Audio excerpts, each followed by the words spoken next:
Hello বন্ধুরা, good morning সবাইকে। তো তোমাদের সবার ভালোবাসায় চলে আসলাম আবারও একটা নতুন ভিডিও নিয়ে। তো এটা হচ্ছে মনসা পুজোর দিনের ভিডিও। আর আজকে আমি সকাল সকাল রান্না করে নিয়েছি হচ্ছে বাঁধাকপির চচ্চড়ি আর কুমড়োর চচ্চড়ি আর আলু ভাজি। তো এগুলো দিয়ে আমরা আজকে খাবো, আর এগুলো হচ্ছে নিরামিষ।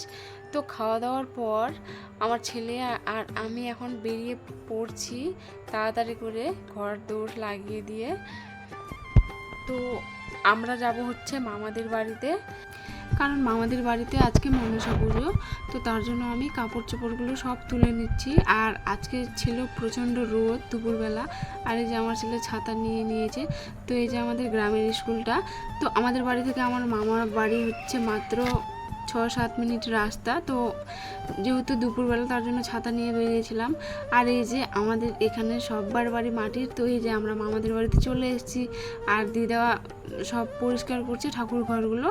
তো তারপর এই যে কাঁঠাল গাছ থেকে কাঁঠাল পেড়ে নিয়ে আমরা এখন কাঁঠাল কাটতে বসে পড়ব। তো তার জন্য আগে আমি বাটিতে করে তেল নিয়ে নিয়েছি, কারণ কাঁঠালের যে আঠা তার জন্য তেল আর লবণ একসঙ্গে মেখে নিয়েছি। আর আমার মামা বাড়িও কিন্তু মাটির বাড়ি। তো আমাদের এখানে প্রায় সবারই মাটির বাড়ি। তো মাটির বাড়ি কার কার ভালো লাগে বন্ধুরা অবশ্যই কমেন্ট করে জানাবা। আর এই যে এটা হচ্ছে আমার দাদু বসে আছে বাইরে, আর এই যে এটা আমার বোন, আমার মামার মেয়ে। তো এই যে একটা বড় কাঁঠাল পাড়া হয়ে গেছে। তো কাঁঠালটা যেহেতু বড় তার জন্য মামি এখানে মাঝখান থেকে 2 টুকরো করে দিচ্ছে। আর তারপর আমরা এই যে কাটতে বসে পড়েছি পিস পিস করে নিয়ে। তো কাঁঠালটা একটু ডাসা ডাসা হয়ে গেছিলো, আর একটু লাল লাল ধরনের হয়ে গেছে। তো খেতে একটু মিষ্টি মিষ্টি লাগবে। যাই হোক, এই যে তোমাদের দেখাচ্ছি আমি। তো ওটাই বলছি যে মিষ্টি মিষ্টি লাগবে খেতে। তো বন্ধুরা আজকে যেহেতু পুজো, তো আমরা বেশি করে সব কেটে নেব। আর কাঁঠাল কাটার পর আরও অন্যান্য সবজিগুলোও আমরা কেটে নেব, কারণ সন্ধ্যাবেলা বেশ কয়েকজন আসবে মামাদের বাড়িতে, আর দিদিরাও আসবে, দিদি জামাইদা মাসিরা। তো আমার ছেলে আর তার মামা কার্টুন শুরু করে দিয়েছে, আর মামা এখানে বাঁশ ফাড়াচ্ছে, কারণ উনুনে রান্না হবে তার জন্য। আর এই যে আমার দাদু এখানে বসে আছে, এটা আমার দাদু হয়। তো আমার একটা ছোট্ট ভাইকে নিয়ে চলে এসেছে একটা মামি। আর তারপর আমরা কামরাঙা খাচ্ছিলাম, খুব মিষ্টি ছিল কিন্তু কাঁচাতেই। আর এখন আমাদের প্রতিমাটাকে নিয়ে চলে যাওয়া হবে, কারণ এই প্রতিমাটাকে নাকি জলে বিসর্জন দেওয়া হয় না। কেন হয় না আমি জানি না। আর নতুন প্রতিমা ঠাকুর আনা হবে, আর এটাকে রাস্তার সাইডে এক সাইডে রেখে দেওয়া হবে। তো তার জন্য সবাই মিলে টোটোতে তুলছে। আর তারপর আমি রান্না শুরু করে দিয়েছি এখানে, মানে রান্না বসাবো। তো আমি এখন করব হচ্ছে পটল ভাজি, আর দিদিরা এখনও আসছে না। তো ততক্ষণে আমি যতটুকু রান্না পারি এগুলো করে নেই, তারপর দিদি এসে অর্ধেকটা করবে। আর এখন একটু একটু বৃষ্টি শুরু হয়ে গেছে রান্না করতে করতে।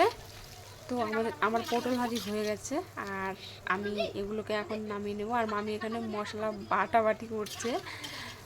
তো তারপর আমি এই যে কাঁঠাল রান্না করছি এখন। আমার কাঁঠাল তরকারিও হয়ে গেছে। তো এগুলোকেও আমি এখন নামিয়ে নেব। আর কিছুক্ষণ পর এই যে দিদি চলে এসেছে, আর দিদি এসে রান্না বান্না শুরু করে দিয়েছে এখন অর্ধেকটা।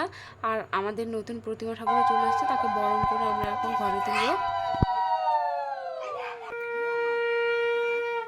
তো বন্ধুরা সন্ধ্যার আগে আগে আমি একটু বাড়িতে গেছিলাম, আর এই যে বাড়ি থেকে এসে দেখি সবাই চলে এসেছে। আর এই যে আমার ছোট্ট ভাইটাও এসেছে। তো আমরা সবাই বসেছিলাম, আর দিদি এখনও রান্নাঘর থেকে বেরোতে পারেনি, কারণ এখনও কমপ্লিট হয়নি।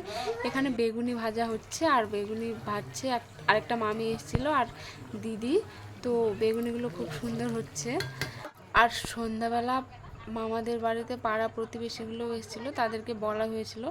আর এই যে আমাদের ঠাকুরমশাই এসে হাজির, আর এখন পুজোর জোগাড় শুরু করে দিয়েছে।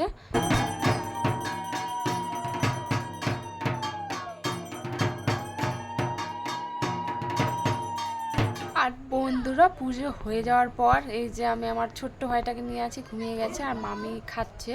তো আমার ছেলেকে আমি আগেই খাইয়ে দিয়েছিলাম, আমার ছেলেও ঘুমিয়ে গেছে, ওকে শুইয়ে দিয়েছি। তো সব শেষে আমরাও খেয়ে নিয়েছি, আর মামিরা এখন খাচ্ছে। তো ডাল সবজি এগুলো আমি এখন জাল করে নিচ্ছি। তো চলো বন্ধুরা আজকের ভিডিওটা এখান থেকেই, দেখা হচ্ছে পরের ভিডিওতে। ততক্ষণে সবাই ভালো থাকবেন, সুস্থ থাকবেন। আর ভিডিওটি যদি ভালো লাগে তাহলে লাইক কমেন্ট শেয়ার এবং আমার চ্যানেলটিকে সবাই অবশ্যই সাবস্ক্রাইব করে দেবেন।